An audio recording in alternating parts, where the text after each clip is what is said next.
My brother abandoned his kids with me, then years later came back accusing me of stealing them and sued me for taking care of them. Before continuing the story, let us know in the comments which city you're watching from. Don't forget to subscribe to the channel, hit the notification bell so you won't miss more stories, and leave your like on the video. So here's how my life completely fell apart. A Tuesday afternoon in March, I'm sitting at my kitchen table working on spreadsheets. 32 years old and living alone in this 3-bedroom house I'd bought with all these optimistic ideas about my future. You know, the kind of house you buy when you think eventually you'll have a partner, kids, a real family. That hadn't happened yet. And honestly, I'd kind of made peace with it. Then my doorbell rang. My brother was standing there with 2 small kids, Melody and Cameron, my niece and nephew. I'd seen them at Christmas, about 4 months earlier. They looked rough then, but now they looked worse. Melody was 5, and her hair was this tangled mess like nobody had brushed it in days. Cameron was 3, holding on to this filthy stuffed rabbit like his life depended on it. "Hey," my brother said, "I need you to take them." I laughed because I thought he was joking. "Take them where?" "Just take them. I can't do this anymore. I'm leaving town for a while." "What do you mean, for a while?" "I'll be back when she turns 18. He nodded at Melody. My brain just stopped working for a second. 13 years. He was talking about 13 years. Are you out of your mind? You can't just abandon your children. I'm not abandoning them, I'm leaving them with family. With you. You work from home. You've got space. You're always saying how you wish you had kids. That's not how this works. What about their mother? She's been gone for 2 years, you know that. What about mom? What about literally anyone else who has experience with children? Mom will just give me a lecture about responsibility and make everything worse. Look, Fiona, I'm drowning here. I never wanted this life. I need out. He was already backing toward his car. I couldn't process what was happening fast enough to stop him. That's when Melody grabbed my hand and looked up at me. "Are you going to make us leave too?" The way she said it, like she already knew the answer, like she was already braced for another abandonment. It just broke something in me. "No, honey. Come inside." My brother got in his car and drove away. I stood there watching his taillights disappear down the street, holding hands with 2 traumatized kids I barely knew, thinking, what the hell have I just done? The first night was chaos. They didn't have clean clothes. Cameron's diaper rash was so severe he cried when I tried to clean him. Melody refused to sleep with the lights off, full panic mode, hyperventilating when I turned them off. She kept repeating, please don't, in this quiet, desperate way that suggested she'd learned crying loudly got her in trouble. "What happens in the dark?" I asked carefully when I turned the lights back on. "Bad things," was all she'd say. We ended up leaving the bathroom light on, the hallway light, and I found a nightlight that I plugged in by their bed. Even then, Melody didn't settle. She lay there rigid, watching the shadows like they might attack. Cameron curled against her and fell asleep from exhaustion, but she stayed awake, vigilant, like it was her job to keep them both safe. I stayed up until 2 in the morning Googling emergency custody of nibblings and how to take care of traumatized children and can I even do this legally? The internet had a lot of opinions and not many concrete answers. My work laptop sat next to me, emails piling up, and I had this moment of panic thinking, what have I done? I'm a 32-year-old woman who can barely keep houseplants alive. How am I supposed to raise 2 traumatized human beings? But when I checked on them around 3, they were sleeping tangled together. Melody's arm protectively around her little brother even in sleep.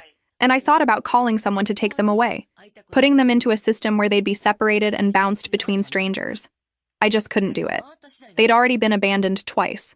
Once by their mother when Cameron was a baby, now by their father. I couldn't be the 3rd person to give up on them. So I didn't call anyone that night. That decision, made at 3 in the morning while running on adrenaline and panic, was probably the most impulsive thing I'd ever done in my very careful life. The next morning was chaos. The kids woke up early, Cameron crying, Melody trying to comfort him. And I realized I had no food appropriate for children. Cereal without milk, toast with butter, orange juice. I made a mental list. Milk, cereal, bread, peanut butter, juice boxes, actual kid snacks. Then I tried to work. Had a video call at 9. Cameron screamed the entire time. Melody kept interrupting. I muted myself 6 times. My boss looked concerned. Everything okay? Family emergency. Watching my brother's kids temporarily. How long? I had no answer. After the call, I took them shopping. They'd never been grocery shopping, apparently. Melody asked if she could have everything she pointed at. Cameron had a meltdown in the cereal aisle. An old woman gave me a look. My credit card made alarming noises at the $400 charge. Then to a discount store for basics.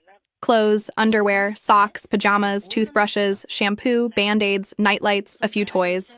Another charge. Then I realized I'd forgotten car seats. Back to the store.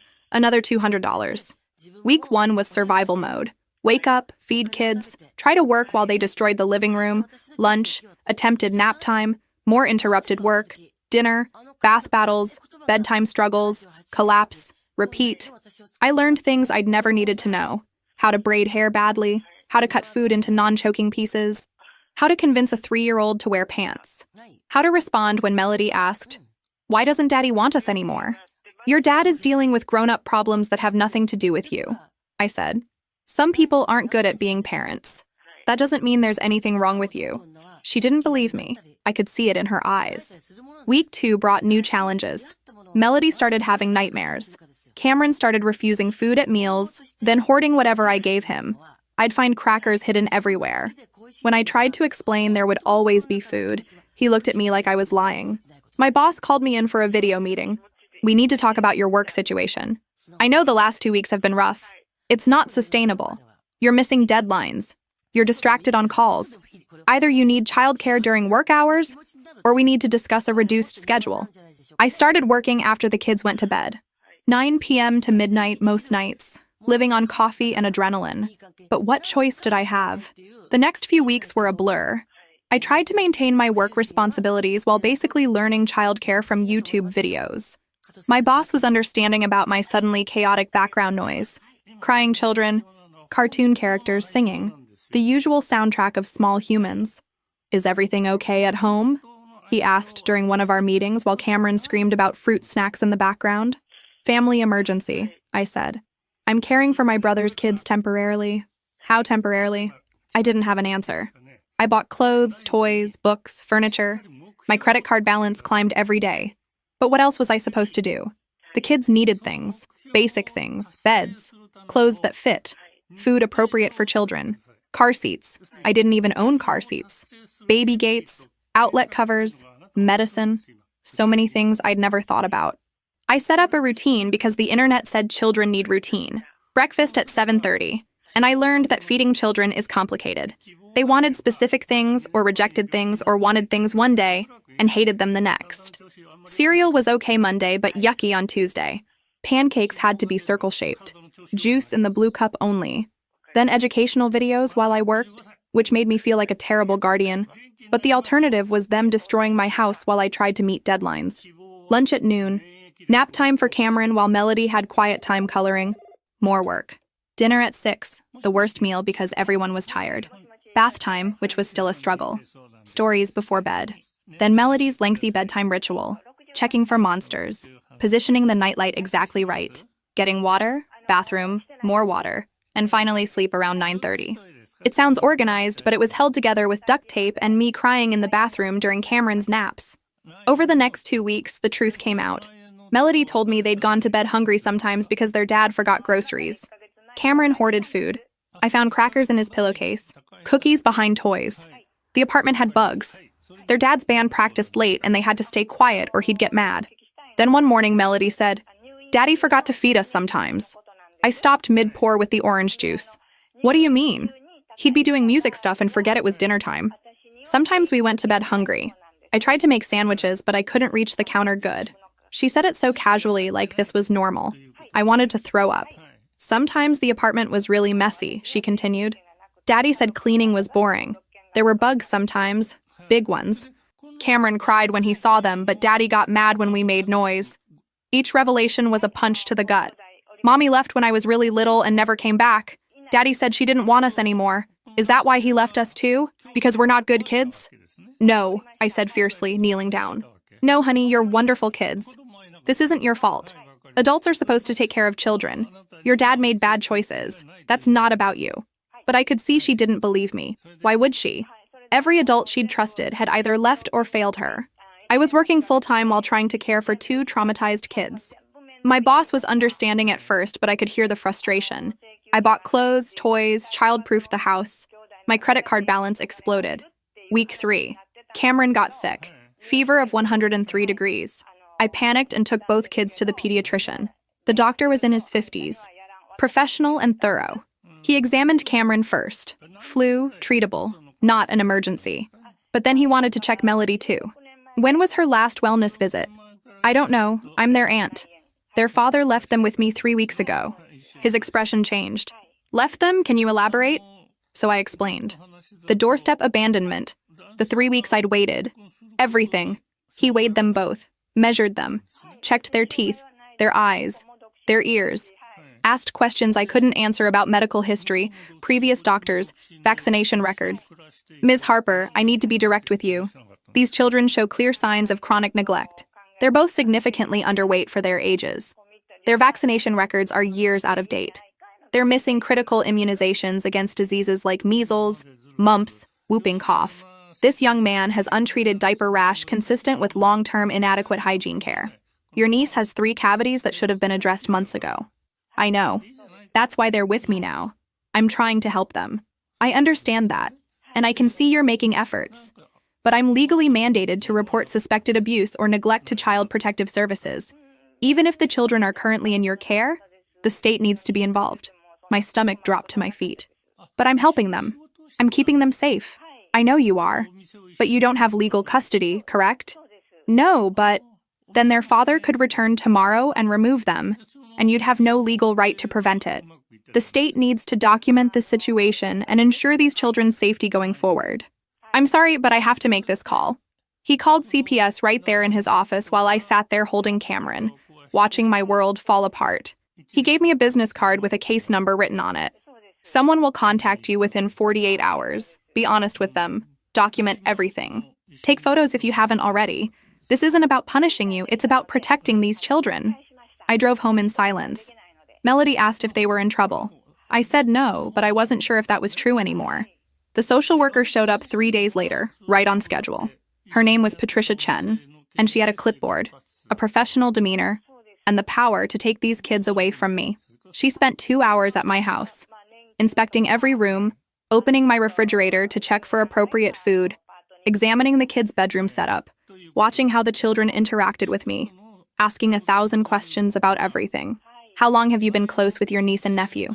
I saw them occasionally, family gatherings, holidays. And you had no idea about the neglect? I suspected things weren't great, but I didn't know it was this bad. My brother kept his distance from the family. Why did you wait 3 weeks to report the situation? I was trying to keep them safe. I didn't want them thrown into the system immediately when they were already traumatized. She made notes. Lots of notes. Finally, she sat down at my kitchen table. The kids were watching cartoons in the living room, far enough away not to hear, but close enough that Melody kept glancing over to make sure I was still there. Here's the situation, Ms. Harper. Your brother still has legal custody of these children. If he shows up tomorrow and demands them back, you would have to hand them over. You cannot legally prevent him from taking his own children. He doesn't want them. He abandoned them. Abandonment is a legal term that requires documentation and established timeframes. Right now, from the state's perspective, he could claim he asked you for temporary help, and you agreed. It's your word against his about what was said during that transfer. So what do? You need to file for emergency custody. That requires a lawyer. He'll either have to voluntarily terminate his parental rights, which is unlikely, or you'll have to prove in court that he's an unfit parent. Either way, it's expensive, it's time-consuming, and it's not guaranteed. How much time are we talking about? If everything goes smoothly, 3 to 6 months minimum. If he fights it, which he probably will, it could take a year or more. And during that time? During that time, we need to evaluate whether you're an appropriate placement for these children. You're working full-time, you have no childcare experience, you've never raised children. The fact that you waited 3 weeks to report this situation is concerning from our perspective. I was trying to protect them. I understand. But from our perspective, you're an unknown. We need to assess your home, your finances, your support system, your ability to provide long-term care. I'll be conducting follow-up visits. I need to see progress, legal representation, concrete childcare plans, evidence that you can sustain this arrangement long-term. She stood up, gathering her things. I'll be back in 2 weeks. Ms. Harper, make those 2 weeks count. After she left, I sat on my kitchen floor and cried. I couldn't afford a lawyer. I was barely keeping my head above water financially after 3 weeks of emergency spending. And I had no idea what I was doing. But those kids needed someone. They needed me. That's when I thought of Jenna. I called my brother's ex-girlfriend, Jenna. She'd lived with him and the kids for a year before leaving about 8 months ago. We'd stayed in casual touch after their breakup. Occasional texts, checking in, that sort of thing. When I explained what had happened, there was a long silence on the other end of the line. "Can we meet in person?" she finally asked. "There are things I need to tell you." We met at a coffee shop 2 days later, halfway between our cities. She looked healthier than I remembered from the last time I'd seen her at a family gathering. Less exhausted, more color in her face, like someone who was finally getting enough sleep and eating regular meals. "Thank you for coming," I said as she sat down. "Of course. When you told me what he did, God, Fiona. I knew he was a bad father, but I didn't think he'd actually abandoned them completely. How bad was it when you were there?" She wrapped her hands around her coffee cup. "Bad, really bad. I was working 50, sometimes 60 hours a week at my job while he pursued his music career full-time. Not working at all, just practicing with his band and going to open mic nights and spending money we didn't have on equipment. I paid every bill. Rent, utilities, groceries, car insurance, everything. And I took care of his 2 kids on top of my full-time job. Why did you stay? I loved those kids. I know they weren't mine biologically, but I loved them like they were. Melody called me Mama Jenna. Cameron's first real word was my name, not his father's. I was the one getting them dressed in the morning, making their meals, putting them to bed at night. Your brother was absent, even when he was physically there." She took a breath. "I was pregnant when I left. I hadn't expected that." "What?" "About 3.5 months along. We hadn't told anyone yet. I was still trying to figure out how I felt about it. Honestly, adding a 3rd child to the chaos when I was already drowning seemed impossible." "What happened?" "I miscarried at 15 weeks. Her voice was steady, but her hands shook slightly. "The stress, the exhaustion, the weight of carrying everything alone. My doctor said my body was shutting down. She told me I needed to leave that situation immediately for my own health, both physical and mental. So I did. I'm so sorry, Jenna. I felt so guilty about leaving those kids. They weren't mine, but I'd been more of a parent to them than your brother ever was. But I was dying in that apartment. My therapist, my doctor, my own parents, everyone said I needed to save myself, that I couldn't set myself on fire to keep other people warm." She looked up at me. "But here's the thing. When I left, my parents offered to help me fight for custody. They knew how bad things were. They'd watched me deteriorate over that year. They'd seen how your brother treated those kids. But I had no legal standing. I wasn't married to him, wasn't an adoptive parent, just someone who'd lived with them. I had 0 rights in court. So what are you saying?" "I'm saying you do have legal standing. You're their aunt, blood relation. If you're going to fight for custody, my parents want to help. They'll pay for a lawyer, a good one." "Why would they do that? They don't even know me." "Because they loved those kids too. For a year, they were grandma and grandpa.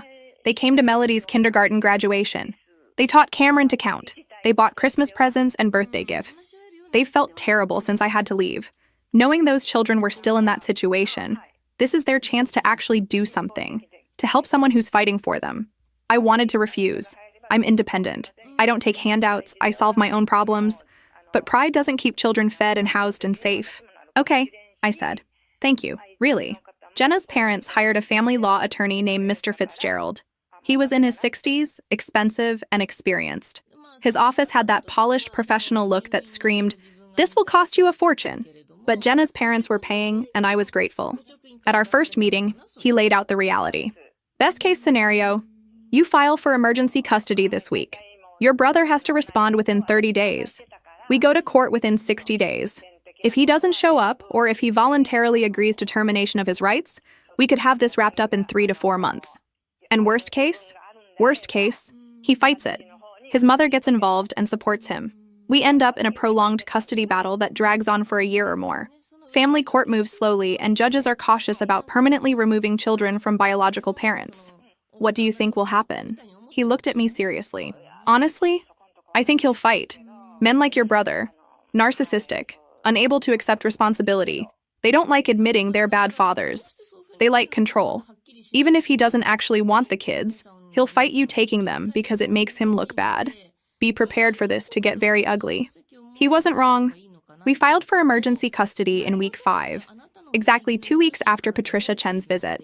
My brother was served with papers at his new address. an apartment about 2 hours away, where he'd apparently moved in with his girlfriend. Yeah, he had a girlfriend the whole time he had his kids. That detail made me want to scream. He hired a lawyer within days, an aggressive one who charged by the hour and clearly believed his client's version of events. The preliminary hearing was in week 8, held in a fluorescent-lit courtroom that smelled like floor wax and broken families.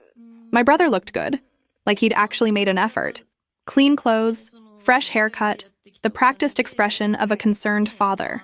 His girlfriend sat directly behind him, looking supportive and pretty, in a way that made me irrationally angry. His mother, my mother, though it was hard to remember that in the moment, sat on his side of the courtroom. She hadn't called me once in the 8 weeks since he'd abandoned his kids on my doorstep, but here she was, supporting her son. His lawyer was good, really good. He painted a picture. My brother had been going through a severe mental health crisis. Depression, anxiety, feeling overwhelmed by single parenthood. He'd asked me, his sister, his family, to temporarily care for the kids while he got professional help and stabilized his life. It was supposed to be a few weeks, maybe a month, but I'd taken advantage of the situation, filed for permanent custody while he was vulnerable, made false accusations of neglect and abandonment because, and this part made me see red, I'd always been jealous of him. Ms. Harper has never had children of her own, his lawyer said smoothly. She lives alone in a large house. She's expressed to family members over the years her desire for children. When her brother, in a moment of crisis, asked for temporary help, she saw an opportunity to take his children permanently under the guise of protecting them. It was complete fiction, but he sold it well. Then came the witnesses. Friends from his music scene, guys with band t-shirts and practiced sincerity, testified about his dedication to his craft, his good character, his struggles as a single father trying to balance art and parenthood. Poor guy, just going through a rough patch. Anyone would understand. He just needed some support, some time, not to have his children stolen by an overzealous sister. Then my mother took the stand, and that's when it really hurt. She cried. Actually cried on the witness stand, talking about her son's struggles, how hard it had been for him after the children's mother left, how he'd been doing his best under impossible circumstances. She said I'd always had a difficult relationship with my brother, that I'd been jealous of him since childhood. He was the creative one, the free spirit, while I was the rigid rule follower who'd never understood him. She painted me as vindictive, someone who would use his moment of weakness against him. She never once mentioned the neglect, the malnutrition, the missing vaccinations, the bugs in the apartment, none of it. Mr. Fitzgerald did his best with our evidence. He presented the medical reports showing chronic neglect, the pediatrician's documentation of their underweight status, the missing vaccinations, the untreated diaper rash, the dental problems. He showed photos of the conditions the kids had arrived in, the filthy clothes, the inadequate belongings. He had my testimony about what the children had told me, the food hoarding, the fear behaviors, all of it. But my brother's lawyer was ready for all of it. He suggested the medical issues could have developed in the 3 weeks they'd been with me. Maybe I wasn't feeding them enough? The photos showed normal kids' clothes that had gotten dirty through regular play. The children's statements were coached or misinterpreted by someone with no childcare experience who didn't understand normal kid behavior. The judge listened to everything, took notes, asked questions, and then she made a decision that felt like a knife to the chest. I'm ordering a full evaluation before making any permanent custody determination. Based on the conflicting narratives presented today and the seriousness of the allegations, I believe a thorough, neutral assessment is necessary. Your Honor, Mr. Fitzgerald stood. My client has been providing appropriate care for these children for 8 weeks. They're stable, they're safe, Your client, the judge interrupted, has no legal custody and waited 3 weeks before reporting the situation to authorities. The father claims this was a voluntary temporary arrangement that has been mischaracterized. I need clarity. Therefore, the children will be placed in neutral foster care while all parties undergo psychological assessment and home studies. My heart stopped. Your Honor, please, this is not a punishment. Ms. Harper, this is about determining the best interest of the children.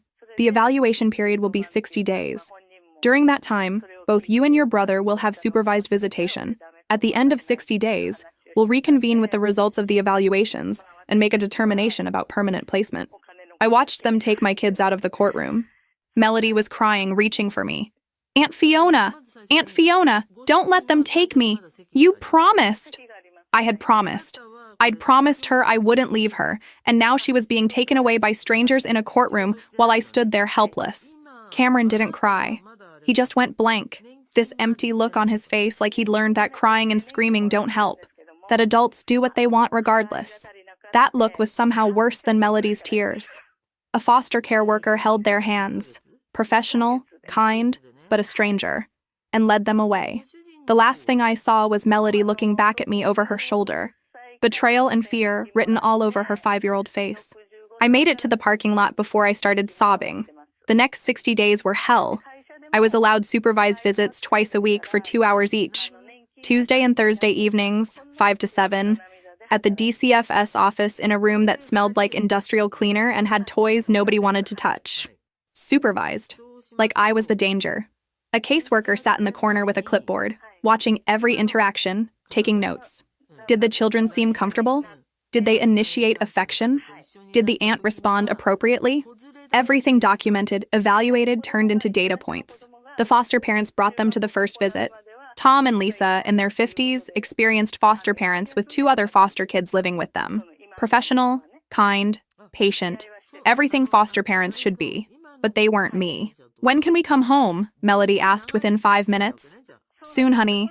"But when? You said we could stay with you. You said you wouldn't make us leave." Her voice cracked. "You promised." What do you say to that? How do you explain family court to a 5-year-old who's already been abandoned twice? "I'm fighting for you," I said.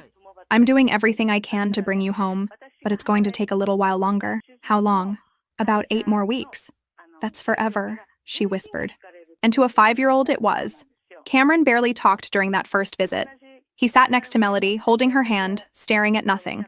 When I tried to engage him, showed him a toy car I'd brought, asked about his day, he just looked at me with empty eyes and didn't respond. "He's not talking much," Lisa told me quietly. "At our house either. He's having nightmares every night, waking up screaming, and he started having accidents again. Regression, trauma response. All the clinical terms for a 3-year-old's heartbreaking." After that first visit, I sat in my car for an hour before I could drive home. Then I went home to my too-quiet house and cried. The visits became routine, twice a week, every week, for 8 weeks. I watched them slowly withdraw.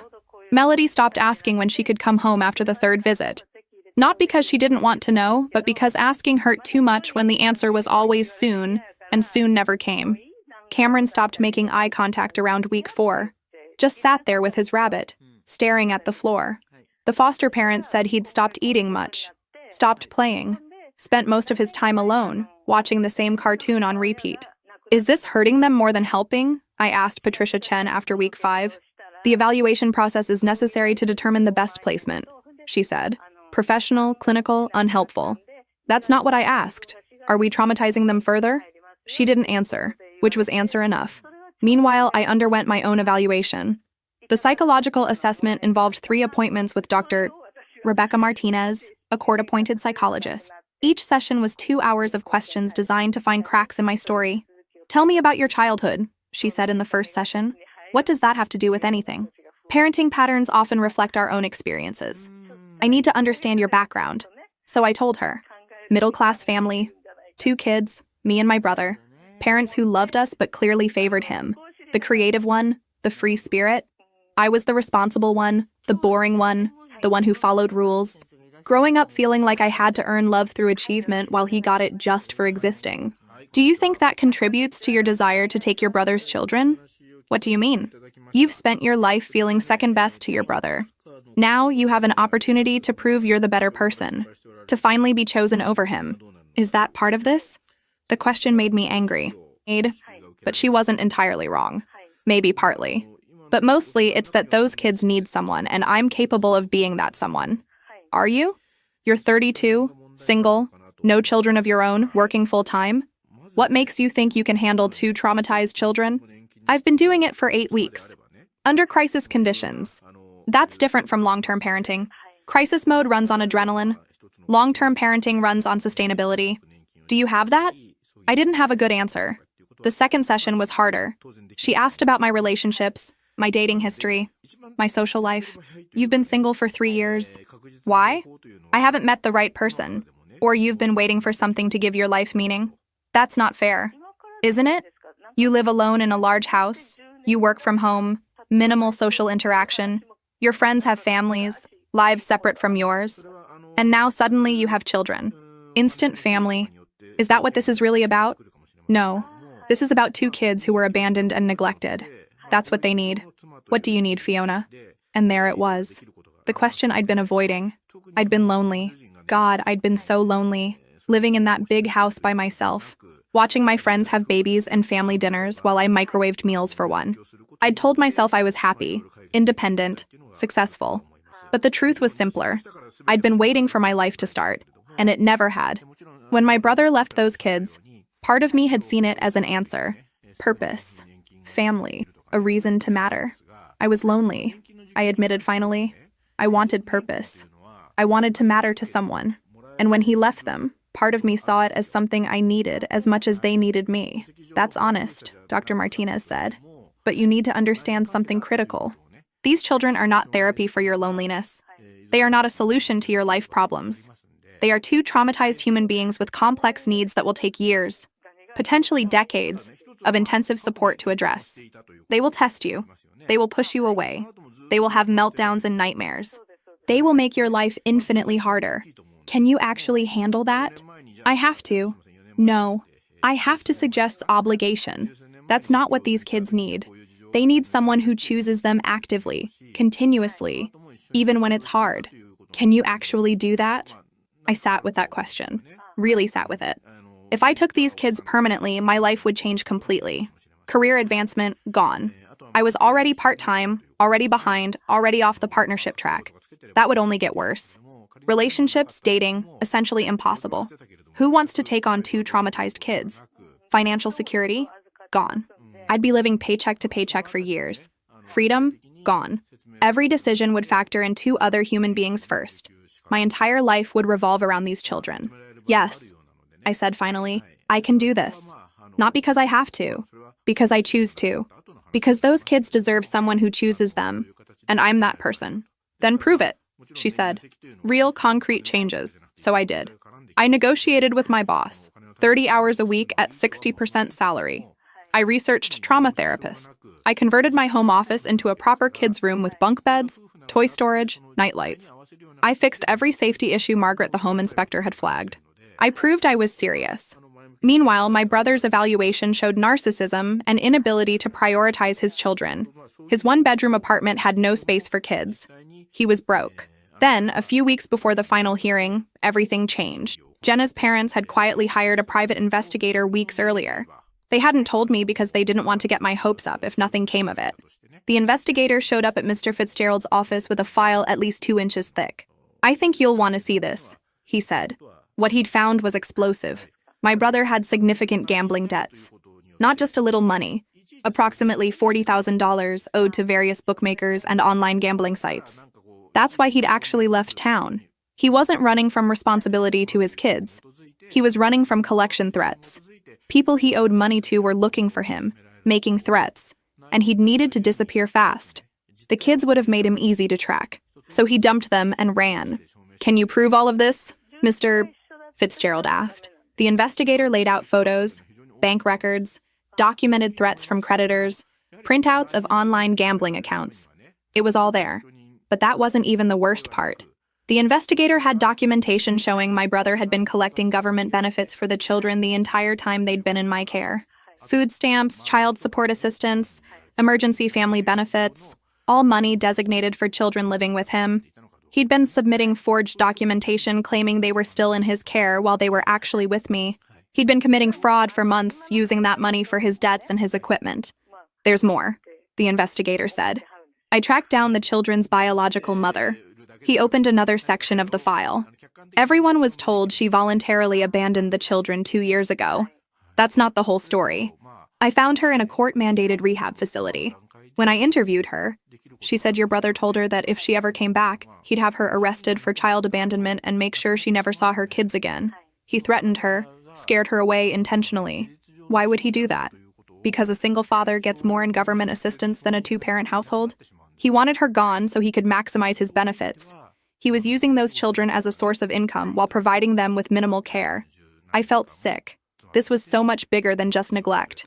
My brother had been systematically exploiting his own children for financial gain. Mr. Fitzgerald looked at the file with an expression I couldn't read. This changes everything. We present this at the final hearing. With documentation this thorough, the judge can't ignore it. The final hearing was scheduled for week 16. The night before, I couldn't sleep. I kept thinking about Melody's face during our last visit, how she'd stopped asking when she could come home, how the light had gone out of her eyes. 8 weeks in foster care had changed her, changed both of them. And if this hearing didn't go our way, they might be there even longer. The courtroom was the same fluorescent-lit space that smelled like floor wax. My brother showed up looking worse than last time. More tired, more stressed. His girlfriend wasn't with him this time. Apparently, she'd left when the truth about his debts came out. His lawyer looked less confident. My mother was there again. When our eyes met, she looked away. Mr. Fitzgerald presented the investigators' findings methodically. First, the gambling debts. Photos of betting slips, bank statements showing losses, documented threats from bookmakers. Your Honor, the respondent's abandonment of his children wasn't about mental health or being overwhelmed. It was about fleeing debts to dangerous people. He used his sister as a convenient dumping ground while he ran. My brother's lawyer tried to object, but Mr. Fitzgerald continued. Second, benefit fraud. He presented the documentation showing continued claims while the children were in my care. The respondent has been collecting approximately $1,200 monthly in benefits for children who haven't lived with him in almost 4 months. That's fraud, Your Honor. He's been using his own children as income sources. Then came the evidence about the biological mother, the investigator's interview notes, her statement about the threats my brother had made. The respondent deliberately drove away the children's mother, not because she was unfit, but because her absence allowed him to claim higher benefits. He engineered this situation for financial gain. The courtroom was silent. My brother's lawyer did his best, talked about rehabilitation, about how people make mistakes when desperate, about second chances. But you can't spin away documented fraud. Then my mother did something I didn't expect. During the recess, she approached Mr. Fitzgerald. Her face was ashen, aged years in the weeks since the first hearing. "I need to speak," she said quietly. When the hearing resumed, she asked to address the court. "Your Honor, I need to withdraw my support for my son's custody claim." Her voice shook. "I testified at the preliminary hearing that my daughter was being vindictive, that my son loved his children and was just going through a difficult time. I was wrong." She looked at me finally. "I didn't want to see the truth. He's my son, and I made excuses for him. But hearing this evidence today, I can't ignore it anymore. Those children were neglected under his care. He used them, and I enabled it by refusing to see it." She turned back to the judge. "I'm requesting supervised visitation with my grandchildren if the court allows it, but I'm not supporting my son anymore. My daughter should have custody." I'd never heard my mother admit she was wrong about anything. It didn't fix years of favoritism, but it was something. The judge took a 15-minute recess to review all the evidence. Those 15 minutes felt like hours. When she returned, her expression was serious. "Based on the evidence presented, I am terminating the father's parental rights due to abandonment, ongoing neglect, and financial exploitation of his children.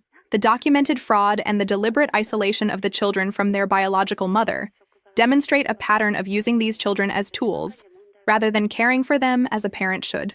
She looked at me. "I am granting permanent legal custody to the aunt, Ms. Fiona Harper, with the stipulation that the children continue therapy and that the arrangement be reviewed annually for the first 3 years." I couldn't breathe. After 4.5 months, it was over. The children will be returned to Ms. Harper's care immediately following this hearing. Supervised visitation for the paternal grandmother is granted, pending her completion of a parenting course focused on recognizing and reporting child neglect. My brother stood up, started to say something, but his lawyer pulled him back down. He looked at me across the courtroom with this expression. Not anger, not remorse, just emptiness. Like he'd already moved on. He left immediately after the ruling. Didn't try to see the kids one last time, didn't apologize, just walked out. I got them back that afternoon. Week 18. 18 weeks after my brother had abandoned them on my doorstep. They'd changed. Melody was quieter, more clingy. Cameron had regressed significantly. Accidents, nightmares, barely talking. Tom and Lisa, the foster parents, handed them over gently. "They're good kids," Lisa said. "They just need time." I sent them a thank you card later. They'd done their best in an impossible situation. The first night back in my house, Melody wouldn't let me out of her sight. She followed me from room to room, even waited outside the bathroom door. At bedtime, she asked 3 times if I was sure they could stay. "You're not going anywhere," I told her. "This is your home now, forever. You said that before, and then they took us away." That was the court. "That's over now. Nobody can take you away anymore. I promise." She looked at me with those 2 old eyes. "You promised before." "I know, and I'm promising again. You're mine now. Legally, officially, permanently. I'm not letting anyone take you away." It took weeks for her to believe it. Months. Really. Even now, 2 years later, she still panics sometimes when routines change. My brother left town after the ruling. Within a week, according to family gossip, he'd moved to California, still dodging his gambling debts, still running. I heard through the grapevine months later that he was still alive out there, still moving around, still owing money. Not my problem anymore. The people he owed money to were probably still looking for him somewhere on the West Coast. He never tried to contact us, never called, never sent a letter or an email, just disappeared completely from his children's lives like they'd never existed. I changed my phone number anyway. Installed security cameras on my front and back doors. Paranoia, maybe. But after everything, I needed to know we were safe. The cameras never caught anything suspicious. He was truly gone. Problem solved itself in the end. The biological mother was a different story. She completed her court-mandated rehab program about 6 months after the custody ruling. 4 months later, she reached out through Mr. Fitzgerald asking if she could see the kids. "What do you think?" I asked him. "Legally, she has no rights. The judge terminated them along with your brother's based on the pattern of abandonment and your brother's threats against her. You have sole discretion here, but I'd advise caution. She needs to prove sustained sobriety for at least 2 years before I'd even consider it." "Can she prove that?" He pulled up her file. "She's been out of rehab for 4 months. She's living in a halfway house. She's working part-time at a grocery store. She's attending NA meetings. But 4 months isn't 2 years. People relapse. If you let her into the children's lives and she disappears again, that's another abandonment they'd have to process. So I should say no. I'm saying protect your kids first. If she's serious about recovery, she'll understand that she needs to prove it over time. If she's not serious, this will go away on its own." I drafted a response through Mr. Fitzgerald. The children were healing from significant trauma. Introducing a biological parent who'd been absent from their lives for years would be destabilizing. If she maintained verified sobriety for 2 years and engaged in family therapy to understand the impact of her absence, we could revisit the conversation. She wrote back once saying she understood, then nothing. 6 months later, Mr. Fitzgerald heard through court contacts that she'd relapsed and was back in rehab. The door stayed closed. Maybe someday, if she gets clean and stays clean, we'll revisit it, but not now.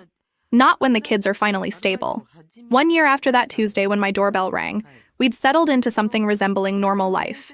The kids were in school, Melody in 1st grade, Cameron in pre-K. Both were in therapy twice a week with Dr. Sarah Chen, a child psychologist who specialized in trauma and attachment disorders. Melody's separation anxiety had improved but wasn't gone. She still needed to know where I was at all times. She still panicked if I was late picking her up from school, but she was learning to manage it. Dr. Chen taught her coping strategies, counting breaths, using a feelings chart, carrying a photo of us in her backpack. Small tools that helped. Cameron was slowly catching up on his developmental delays. Speech therapy 3 times a week had helped him expand his vocabulary and form more complex sentences. He was still quieter than most kids his age, still more comfortable with adults than other children, but he was talking. That was progress. They both still had nightmares sometimes. Melody would wake up screaming about people taking her away. Cameron would have crying fits where he couldn't explain what was wrong, just sob for 20 minutes while I held him. But the nightmares were less frequent now, maybe once or twice a month instead of every night. Jenna moved to a town about an hour away and visits twice a month like clockwork. The kids adore her. They call her Aunt Jenna and run to hug her when she arrives. She brings crafts and games and does art projects with them for hours. She's been consistent, reliable, present. Everything a good aunt should be. Her parents, who I've met several times now and who continue to be absurdly generous, set up education funds for both kids. College money, trade school money, whatever they need when they're older. They also created a monthly support fund that contributes $1,500 toward the kids' expenses. Therapy, activities, emergencies. That money is the difference between barely scraping by and actually being okay financially. I tried to thank them properly once. Jenna's father just shook his head. We loved those kids when Jenna was with your brother. We felt helpless when she had to leave. This is our chance to actually help. You're doing the hard work. This is the least we can do. My mother visits once a month, usually on Sunday afternoons. She brings gifts. Too many gifts. Like she's trying to buy forgiveness. She completed the parenting course the court required, and now she sees what she missed before. Or claims to. Anyway, the first few visits were awkward. The kids barely knew her, and she didn't know how to connect with them. But she's been consistent for over a year now. She reads to them, plays board games, takes them to the park. She's trying. One Sunday, after the kids went to play in the backyard, she said to me, "I owe you an apology. A real one. Okay, I chose wrong. I chose him over you, over those children, because it was easier to believe his lies than face the truth about who he'd become. You were right. You were right about everything. And I'm sorry. It wasn't enough to undo years of favoritism. Wasn't enough to fix our relationship completely, but it was something. And for the kids' sake, I accepted it. Just keep showing up," I told her. That's what they need now. Consistency. She's kept her word. Every month, without fail, she's there. As for me, the reality check came hard and fast. I'm broke most months. The combination of part-time salary, massive childcare costs, therapy bills, and just the general expense of raising 2 growing children means my bank account hovers near zero. The monthly support from Jenna's parents keeps us afloat, but there's no cushion, no savings, no emergency fund. One major expense. Car breaks down, roof leaks, medical emergency, and we'd be in real trouble. I gave up any chance at career advancement by going part-time. I'm 33 now. My colleagues who started when I did are senior associates. Some are making partner. I'm still doing basic client work, billing 30 hours a week, going nowhere. My boss is understanding, but there's only so far you can go when you're not available for evening meetings, can't travel, and leave early twice a week for therapy appointments. Dating? Forget it. I haven't been on a date in over a year. I tried once, about 6 months after I got the kids back. Set up a profile on an app, matched with a guy who seemed nice, agreed to meet for coffee. "So tell me about yourself," he said. "I'm an accountant. I work part-time. I'm raising my niece and nephew." "Oh, how old are they?" 5 and 3. "And you have them full-time?" "Yeah, I have permanent custody." He made it through the coffee but never called again. I deleted the app after that. What man wants to sign up for instant family with 2 traumatized kids? Nobody. That's who. I'll probably be alone forever. And I've made my peace with that. My social life evaporated. Friends stopped inviting me places after I had to cancel plans 5 times in a row because of kid emergencies. They don't understand why I can't just get a babysitter and come out for drinks. They don't get that I can't afford babysitters, that Melody has separation anxiety, that leaving them with strangers undoes weeks of progress. Eventually, people stop asking. I'm tired all the time. Bone-deep tired that never really goes away. Even on good days when the kids are happy and everything goes smoothly, I collapse into bed at 9 and could sleep for 12 hours if they'd let me. The weight of being the only adult responsible for 2 tiny humans never lifts. Every decision is mine. Every problem is mine to solve. Every middle-of-the-night crisis is mine to handle. But here's what I gained. 2 kids who call me Aunt Fiona and run to hug me when I pick them up from school. Cameron draws me pictures every day. Strange, beautiful drawings that we put on the refrigerator. Melody helps me cook dinner, standing on a stool at the counter, carefully measuring ingredients while narrating every step like she's hosting her own cooking show. We have family movie nights on Fridays. We make blanket forts in the living room on rainy Saturdays. We go to the park on Sunday mornings, and Melody pushes Cameron on the swings until they're both dizzy with laughter. Last week, Melody came home from school with a drawing she'd made. It was our house. 3 stick figures holding hands in front of a blue rectangle with a red triangle on top. "That's you, that's me, that's Cameron," she said, pointing to each figure. "That's our family. Our family. Not temporary arrangement. Not aunt who's taking care of us. Family." Cameron still doesn't talk about his dad. Won't even say the word daddy. But a few months ago, he climbed into my lap during a thunderstorm. He's scared of loud noises and said, "I'm glad I live with you." "Yeah? Yeah. You don't forget to feed us. And you don't get mad when I'm scared." The bar was so low it was underground, but I'd cleared it. And somehow that felt like everything. Would I do it all again knowing how hard it would be? That's the question everyone asks. My therapist asks it. Dr. Martinez asked it during the evaluation. Even Jenna asked it once. Here's the truth. Yeah, I would. Not because I'm some kind of saint or because it's been easy or because everything worked out perfectly. I would do it again because when I saw those kids on my doorstep, terrified and neglected and already abandoned twice, I couldn't walk away.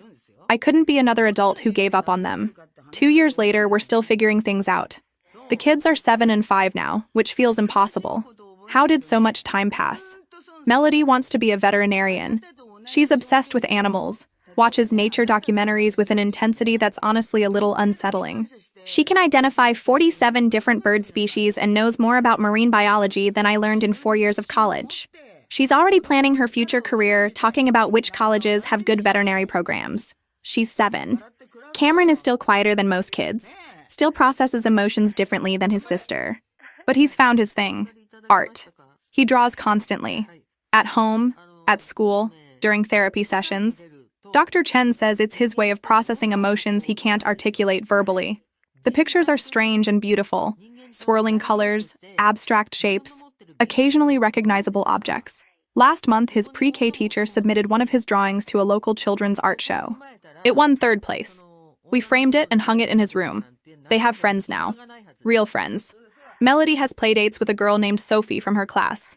They're inseparable, constantly giggling about secrets and drawing pictures for each other. Cameron has a friend named Marcus who comes over sometimes, and they build elaborate block towers in complete silence for hours, creating these intricate structures that look like modern art installations. It's their own language, their own way of connecting. Normal kid things that felt impossible a year ago. They still have hard days. Days when Melody's anxiety spikes out of nowhere and she can't go to school. Convinced something terrible will happen if she leaves me. Days when Cameron has complete meltdowns over small changes to routine. We moved his toothbrush to a different drawer and he sobbed for 45 minutes. Days when they fight with each other over nothing, testing boundaries, pushing me away to see if I'll abandon them too when they're difficult. But they're healing. Slowly, imperfectly, messily, but healing.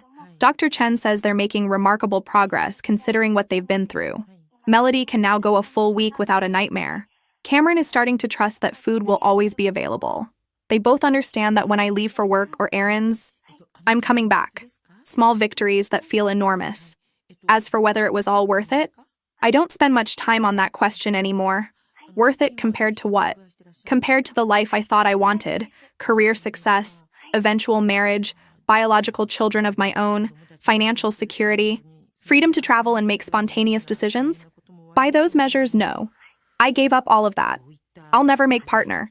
I'll probably never get married. I'll never have biological children.